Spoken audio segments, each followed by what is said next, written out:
Welcome to Plot Twist Radio, the show where creativity, storytelling, and the unpredictable path of the creative life all collide. I'm your host, Erin Egnatz.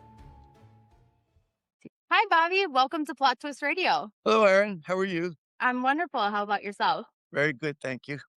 Great. Before we get going, can you introduce yourself to the audience? My name is Bobby Bandiera, and I've been playing guitar and singing since I was 13 years old. Nobody likes me, but somehow I have a career, and I'm happy about it. I'm doing well. I'm in my later years, so these days I'm only working 1 and 2 nights a week, but I'm enjoying it. Local bars and all that stuff. My friend Southside Johnny joined me last night. He came in. He lives about 7 blocks from where I work, and I live 7 blocks the other way, and we don't really see each other. We're that close, but he came out last night, and it's a place called the Elbow Room in Bradley Beach, and I got him up. I finally got him out of his doldrums. He's kind of retired. I said, come on, just come out and sing a song here and there. So he did last night. It was fun. It was the audience was pretty startled and had a good time. I bet. Did it feel like the old times immediately once he was back up there with you? Yeah, it did. It did. God bless him. God bless us. We've been through everything imaginable as far as music is concerned, but traveling, writing, trying to get a hit song and all that stuff. And I think I look back on my career and I think everything was pretty hunky dory. I think he feels the same way. Everybody wants to be as successful as our other friends from the same area, but no, that doesn't always happen that way. But I'm happy with my life the way it's gone. So, and my career in music. I You've think he had is an too. excellent one. Yeah, Yep. it's very impressive. Anyway, certainly nice out, isn't it? Well, I'm in the Chicago area and it's not nice. It's cold. Oh, it's not nice out there. No. It's really nice out here today. I've been to Chicago a million times, and man, it's when it gets cold in Chicago, it's ungodly.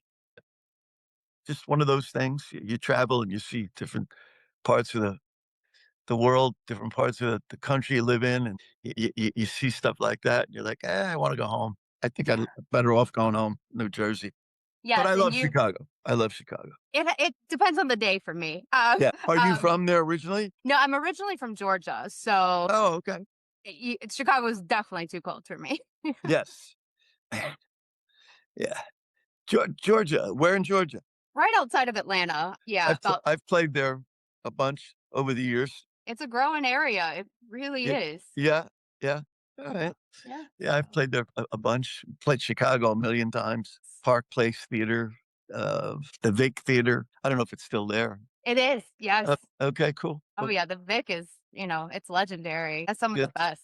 paid off. You go out to the blues bars. The Kingston Mines was a place I used to go all the time out there. Yeah. And I never made it to Buddy Guy's place, although I would like to have. And maybe I still will.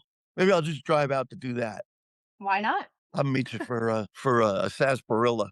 Let's do it. I love Okay. it. Okay.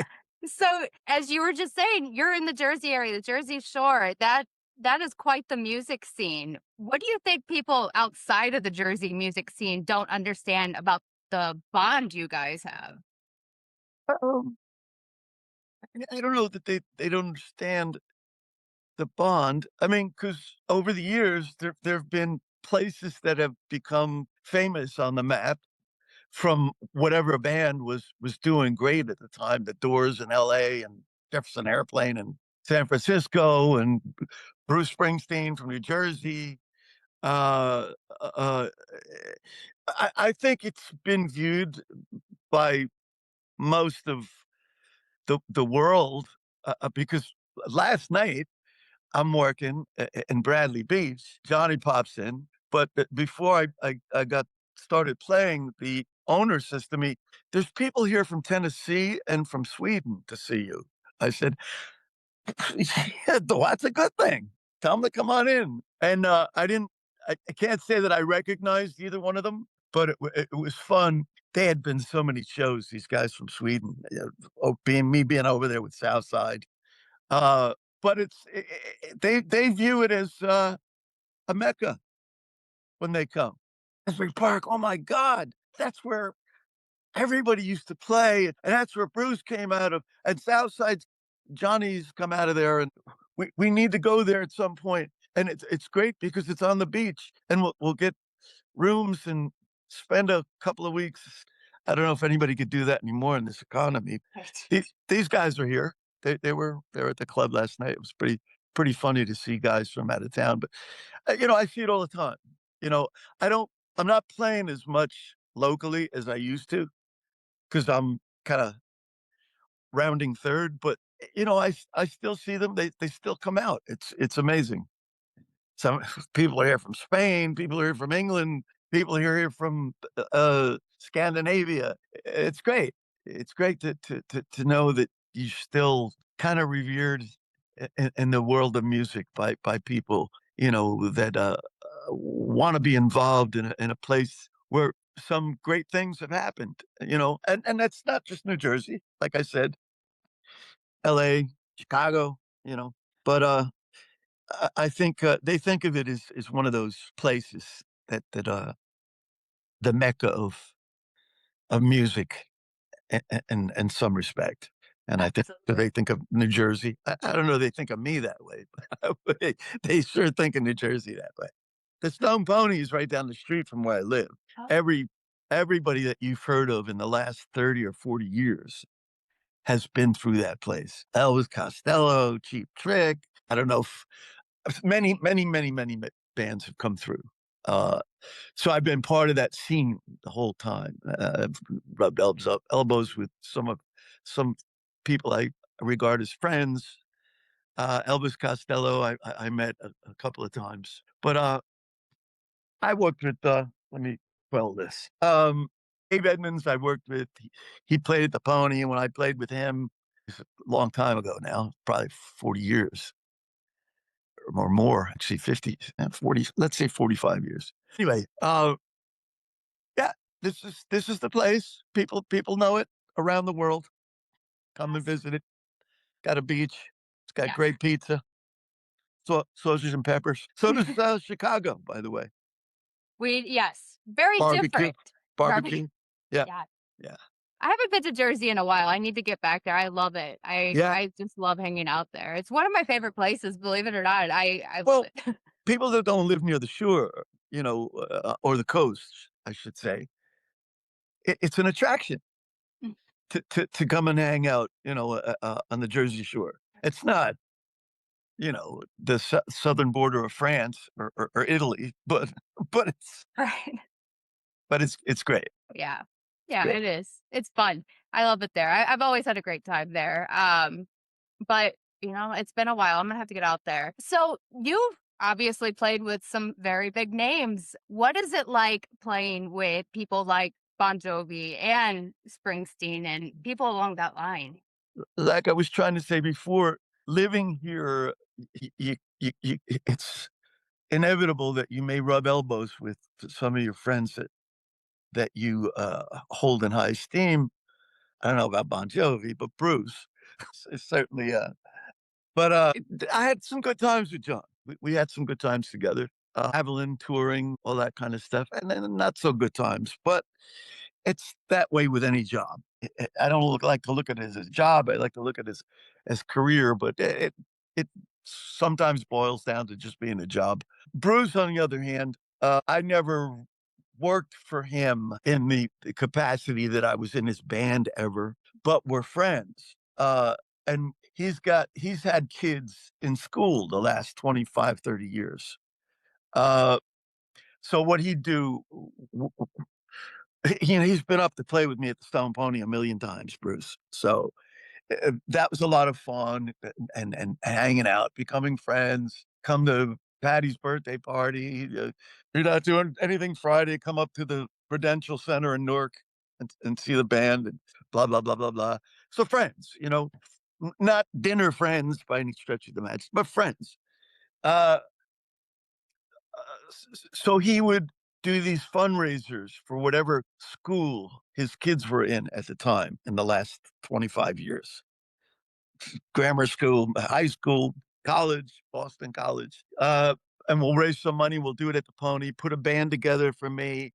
Uh, I'll handle that. Don't worry. Give me the song list that you want to do. He says, "Well, show me what you got too. That you play that people have fun with whatever song it is. You know." And aside from doing Springsteen songs, I don't want to do all Springsteen songs. I am Bruce Springsteen. I'm kind of tired of doing all spring Bruce Springsteen songs. I said, all right, I'll send you a list. He looked down it and he says, we'll do Springsteen songs. I said, okay, okay, fair enough. Give me your list and I'll have the band learn them and we'll pull it together and do it. I must have done 7 or 8 of them with him over the years. He was very kind enough last time, which has got to be 5 years now, at the Stone Pony fundraiser for Boston College. And he he actually enjoyed what I put together band wise because the band was really good. And he was like, "Bah, uh, let me break it down. Come into sound check, Bruce. All right, let's see what we got with the band." We do a sound check 3 hours before the show. Uh, we do the first song on the list. Uh, Bob, Bob, I'm impressed. I was like, okay, glad you like it. Do the second song. Bob, I'm impressed. I'm like, okay, great, great. I'm glad you like it. Third song, Bob. I don't know. He's breaking my onions or what, but it was pretty funny. He liked it. So what he did was people that were filming it with their phones and all, he made a compilation video, and I guess it's about 3 or 4 songs in the video of what we did that night, and I was really surprised. He doesn't do that for anybody. I mean, not that I'm special, I mean, but, uh, I was grateful. I was really grateful that he went so far as to put something together because he thought it was good enough to put it out on YouTube, and Yeah. it was fun to see that. Oh, I can imagine. And, like I said, playing with Bon Jovi was great. It was fun, had its downside, but, Southside I was with Southside for 26 years. Um, we had our ups and downs. Well, you're gonna have your ups and downs. Being in a band is like being married. You can't be happy every day, every week, every month, and every year. You know, you do the best you can, but something's gonna happen. In any case, we've ended up good friends, and we've been good friends, and that's a good thing. And I've worked with Dave Edmonds, worked with Graham Parker over the years. Yeah, it's been a fun ride. I look back and I'm like, pretty good, pretty good. It sounds like a fun little trip there. Yeah, yeah. Over the years, I mean, touring with Dave Edmonds, we didn't do much touring with Graham Parker. We played. I remember playing the Conan O'Brien show with him, and we did a few clubs in the area. We did New York. I think we did the Pony too, actually. The Stone Pony right in my backyard. Uh, who else? Darlene Love is a good friend of mine. You know, when she comes to town, I try and go by to say hello, not necessarily to get up and sing or play, just to say hello. Gary Bonds is a good friend of mine. He'll call me. The guitar player can't make it this weekend. Can you fill in? I said, yeah. And then raising money over the years, I've been pretty adamant about trying to give back since my son is afflicted with schizophrenia. So I try and do the best I can to give back. And when I've done some fundraisers at the Count Basie Theater in Red Bank that Bruce has attended and Gary Bonds at Southside, without hesitation, yeah, I'll come by, I'll come by. So they were fun moments in my life. It was a fun ride the whole time. All good. That sounds amazing. All It good. really does. And that kind of music, it's just it lasts. And I think that's why so many people are still flocking and seeing, Bruce Springsteen and you guys, coming from all over the world to see you. Yeah, Because that's real music and I miss that, I miss that yeah. happiness. I have to agree with you. It is real music, and I'm proud of it. I mean, there's crap coming out from everywhere, even around where I live. It's like, oh my God, don't quit your day job. But I'm happy and proud to say that I've been involved and associated with some great music and great artists. It sounds like it. Yeah. So I'm gonna ask you a couple of easy questions. All First, right. what I used to dye my hair. I don't anymore. Go ahead. I still do. Um, Okay. Loudest crowd you ever played for? The wildest crowd? Yes. The wildest crowd I ever played for? Good Lord. There've been some. There've been some at the Pony. In 1981, I was playing with a band called Cats on a Smooth Surface was the name of the band at the Stone Pony. And I was playing there every Sunday for probably 2 to 3 years by that point. Uh, and Bruce would come up every Sunday, the summer of '81. It was electric. It was electric. We're a bar band, you know what I mean? We're doing cover songs, maybe a few originals here and there. And Bruce is like, "Wow, you guys are great. You know, you mind if I come up?" I said, "Who are you?" He says, "I'm Bruce." I said, "I'm Bob. Come on up." He had come up, and the whole room, 650, 700 people, were up against the stage. So it was wild to vision and be part of the electricity that was in the room. And it was probably one of the wildest things I remember from the stage. Although I've played on stages across the world to anywhere from 200 to 150,000 people. But that was what stands out in my mind as probably some of the wildest times. The electricity that was in the room when Bruce would come and join us and play. People, they love him here. Oh yeah. They love him in a lot of places. I know his politics doesn't agree with everybody. I agree with his politics, but we won't go there. They were the Knights. They were the Knights. Uh, there were some quirky situations over the years. I remember playing in Atlantic City on the beach in the summer with Southside, and I brought my wife and kids.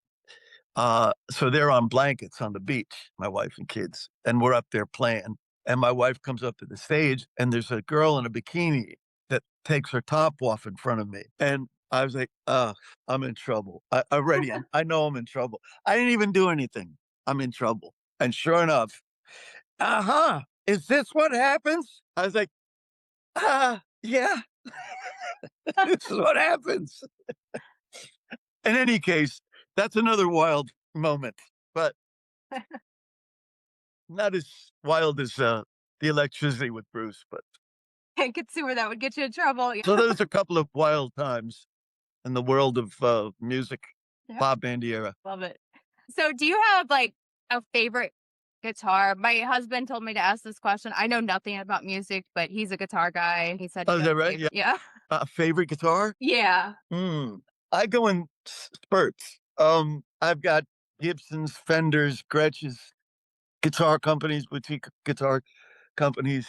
Sometimes I'll play the Fenders for a month, month and a half. Sometimes I'll play the Gibsons for a month and a half. Les Paul is probably my favorite guitar out of all the guitars. Fender's right up there with it. I mean, a Telecaster, you can't beat it, you know. So Les Paul and a Telecaster are my main go-to, my Very main cool. go-to guitars. Awesome. So last question. One musician who made you nervous to play with? Nervous to play with. Had the good fortune of playing at the White House twice. Um, and it was a fundraiser for the Special Olympics that Eunice Shriver had spearheaded. And her her sons were running it at the time. I don't think she was well enough to be part of it at the time, but what was the question again? I'm Oh, sorry. I'm a little stoned from last night's gummy. you're fine. I get like that. It's fine. It's fine. Okay. What was one musician who made you nervous to play So here we are at the White House, and we're gonna put this show together. We put the show together starting up here in New York, and we flew down to DC. Eric Clapton was on the show, and I was like, cool. I'm gonna get to meet Eric Clapton. This is great. Sheryl Crow was on the show. Tracy Chapman was on the show. Run DMC was on the show. Anyway, there's a hospitality room behind the stage. The show is going to be televised on a Wednesday night. Wednesday is the dress rehearsal show. The day before, Tuesday, we were ready to start rehearsing everybody that was involved. Eric Clapton, Sheryl Crow, blah blah blah blah blah. Uh, so everybody's dressed down, although we're playing the songs like they needed to be played. And Bon Jovi was part of the show as well. Uh, so here I am in the hospitality room, coffee and donuts and sandwiches, blah blah blah blah blah. Uh, I look up and the whole band is gone. I'm like, oh shit, I got to get on stage. Everybody's went up the stage to rehearse. Um, so I look up and Eric Clapton's getting coffee at the table, and I said, "Hey, Eric." He turned around and gave me like one of these. Didn't say anything. I was like, "Okay, okay then. Just go to the stage, pick your guitar up, and get going here. Let's have music." So the first song was "Please Come Home for Christmas." Bells will be ringing. I had a guitar solo in it. The second song, this was we were doing the song list right from top to bottom, was Eric Clapton. He did "Christmas Tears" by Freddie King. In any case, uh, after the first song was over, he's standing there in the wings waiting to come on to play his song. And he comes over to me. He says, "Hey." I said, "Yo, hey, yo." He says, "Is this the order of the songs? We're actually doing the order." I said, "Yeah, yeah." He says, "Well, how the fuck am I supposed to follow that?" Oh, excuse my French. Oh, you're How fine. how the hell am I supposed to follow that? I was like, "What?" And the piano player's like, "Hey," so yeah, yeah, yeah. He said, "I learned how to play guitar sitting in my basement listening to your records." And he looked at me, he goes, "Ah, bullshit." He plugged in and we played. But that was pretty I was pretty much in awe.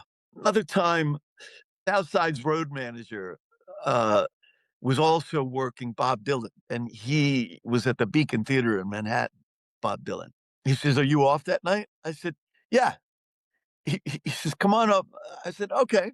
So I go up to the show, and before, like an hour, 2 hours before the show, Bob's in his dressing room, and Herb, the guy who invited me to the show, says, "Come on, I'll take you in to meet him." I said, "No, I've heard stories." He says, "Come on, it'll be a piece of cake." I said, "Great." So we go in.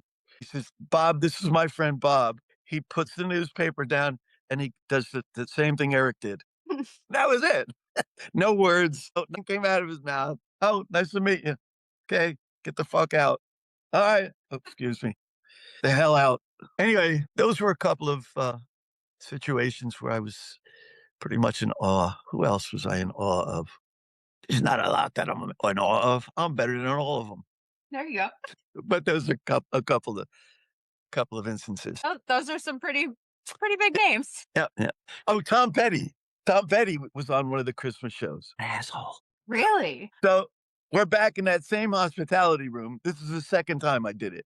Who was on that show? BB King, Tom Petty. I can't remember who else was on it. Sheryl Crow was on that again. In any case, we're sharing a hospitality room. All the artists and band members are in the same area, small area, maybe hold 30 people. So there were 25 people in the room. It was crowded. And I said, "Hey, how you doing, Tom?" Guess what he did? He didn't want to talk. I was like, "Okay, I'm not here to talk. I'm here to work." You know, but it was kind of an awkward moment. But they say you don't want to meet the people that you're in awe of. I've heard that quite a They few they times. say that you don't want to meet them. So, Yeah. in any case, Very interesting though. And yeah. Tom Petty, he was one of those that I was always sad I didn't get to see in concert, but Oh, you missed a good one. yeah. You missed a good one. He was great.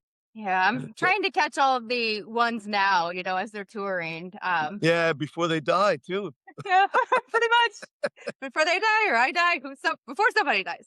So Yeah, we'll see if I can catch someone. Where can the audience find you? You said that you perform a couple nights a week. You said. I'm on Facebook. Um, so anybody that needs to know my schedule looks on Facebook. Um, and I'm not. I'm only working 1 or 2 places in the last couple of years, last 5, 6 years, where I used to work 3 and 4 nights a week. But I don't want to work 3 and 4 nights a week anymore. No. I'm okay with 1 and 2 nights a week. There's a place in Bradley Beach called the Elbow Room, and there's a place in Rumson called Barnacle Bills. So those 2 places are the places that I've been working in the last few years. Awesome. Well, I hope to get out there and see you sometime because If you I do love that. if you do, send me a text and, I'll meet you and your husband for a beer. Sounds good. Yeah. It's for me. Thank you so much for joining me. I love this. You're very welcome, darling.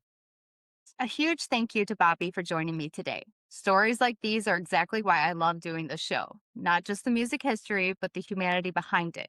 Friendships, the moments that remind us why live music matters in the first place. If you enjoyed today's episode, make sure to follow, rate, and share Plot Twist Radio wherever you listen to podcasts. And as always, keep chasing the stories behind the people you think you already know. Until next time, this has been Plot Twist Radio.